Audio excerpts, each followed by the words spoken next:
Hello everyone, just a quick update here. And at the minute we're looking ahead towards a potential thunderstorm outbreak across Ireland and hopefully Northern Ireland during the course of the next few days. The models have been extremely interesting. In fact, this could be one of the most potent setups there's been in a few years and possibly not a very long time. But that's only if all the parameters can come together. We have a Spanish plume. So what's typically known as a Spanish plume. We have this elevated mix layer coming off the continent over Spain, moving across into the UK and Ireland at the mid-levels. Some of this energy, depending on what model you look at, whether it's mixed layer cape, surface-based cape and other values, but we're consensusly seeing here every single day somewhere in the order of 2,000 to 4,000 joules per kg of cape, and some models even showing 5,000 cape in isolated parts of Ireland. So that's a hell of a lot of energy, and it's more typical of the big kind of days you get in Europe and some of the USA days. Unsure at this moment in time if there's any shear for us. There may not be, or there may be very little. We don't know yet until the forecast becomes more fine-tuned to find out if we're dealing with big popcorn storms or multi-cells, or even better. There's actually, I know for the Republic of Ireland, there's slight potential in the coming days. If these shear parameters can work out, there could be potential for even tornadoes if the convection surface based. And that's my concern at the moment. What's it going to do? These kind of setups usually result in elevated storms, which in my opinion are very unphotogenic during the daytime, but if you get them at dusk or at night time, they're epic. So there's less chance of a structure. But there are hints that this could be a combination of elevated convection and surface-based convection, in which case it could be very interesting indeed. When you have that kind of energy, you have serious, strong updrafts. But the big concern really is, it's not the fact we're getting this big energy, and this is shown repeatedly every single day. Specifically, I'm talking specifically here for about the northern part of Ireland and the Northern Ireland. It looks like Thursday and Friday have, at this moment in time, very good potential. Big cape right through the entire day, into the evening, even past sunset. And it just depends if we get a trigger or not. All that energy can go to waste, and it could just be a completely dry day with nothing to show for it. And that is typical of these kind of setups for us.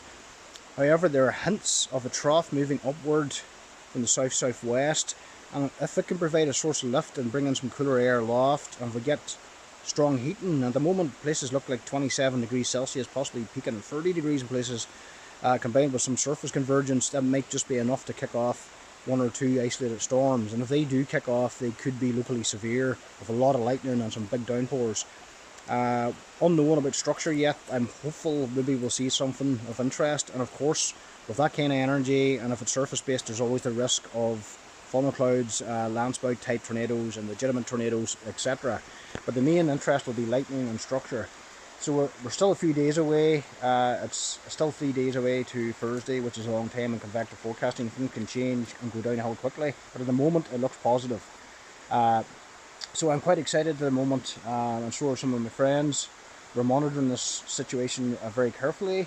It could be the best setup there's been for many years, certainly since the 2023 season. And if these cape values are actually legit on the day and realised, it could be the biggest cape we've ever experienced, well, ever for some of us. So anyway, I'm here at Liston, walking Ella here, enjoying the river. I've just been making preparations with my van, doing all my checks and so forth. I've just been checking through my cameras. I'm actually out with the DSLR today, just practicing, cleaning the lenses and checking the sensors and so forth, and just making sure all the gear is working well. And I'm hopeful of something interesting and exciting is going to happen over the next few days. So fingers crossed this isn't a bust and it's something really cool and we get to see some really good storm clouds and lightning. But anyway, I'll take you back home and we'll have a look at the charts there and show you those cape values. Okay, back at home here. This is yesterday's model run, and this is the GFS mixed layer cape, and as you can see, we're talking around 3,000 widespread cape, actually 3,500 over the sea. That's a lot for us.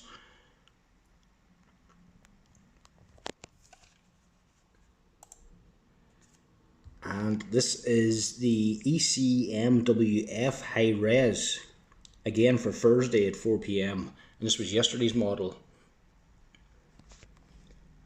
Again, 4,500 Cape over land,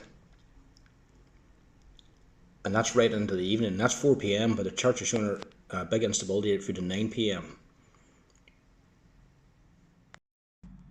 Okay, so this is today's, as in June 22nd, update from the ECMWF high res, and yet again some serious values here. 4,000 joules per kg of Cape, with areas of in the middle of Ireland here 5,000. This could be unprecedented in modern times, to be honest. Very remarkable stuff, and that's for 3 p.m. Thursday. And as we continue on through, this is 9 p.m. on the same evening, and the massive energy moves northwest. This is late evening and not far from sunset, and again this time the north, west and west have the biggest energy, somewhere in the order of 4,000 to 4,500 Cape. So quite extraordinary. Whether this actually manifests as anything is a different story. These Spanish plumes can really be hit and miss with Ireland, especially if you lived inland, because very often they produce absolutely nothing. It's bone dry, or else it's just rain. And a lot of the time in these scenarios, for some reason, the storms prefer the oceans. You'll get like a massive outbreak of storm coming up the Irish Sea on the right there, or to the west off the left part of Ireland, up the West Atlantic, or off the northwest coast. That is typical of this kind of scenario. However, we don't know for sure what's going to happen. A couple of weeks ago we had a similar situation. It produced an MCS with a huge anvil, went up the Irish Sea, and again it was really only over the water, so we just do not know what's going to happen. Or will this be a complete flop due to a strong cap and a lack of lift and not enough moisture? Well, all will depend on that low pressure systems, troughs, disturbances in the atmosphere later this week engaging with this highly unstable explosive air mass. It literally is the loaded gun scenario where you can get sudden explosive thunderstorm development. My only concern is, though, as is typical of this air mass, will it be elevated? I'm not an elevated storm fan at all. During the daytime, as I explained earlier, the less chance of structure and storms tend to be much less dramatic, and I'm not really into that. So I'm hoping for surface-based activity. However, if the elevated activity can happen later in the day, and especially during the first part of the night, we could get some epic lightning. But the timing of it is not good, because we're literally just one day after the summer solstice. So yesterday was the shortest night of the year and the longest days. We don't actually have any true darkness anymore at night. It's only a few hours of very bright twilight with a few stars in it. So we'll just have to see how this pans out. And that's if it even happens at night time. It could be a daytime event. But in any event, this is remarkable energy, and it's worth documenting here for the sake of history. And we'll see how this unfolds. Very, very exciting indeed.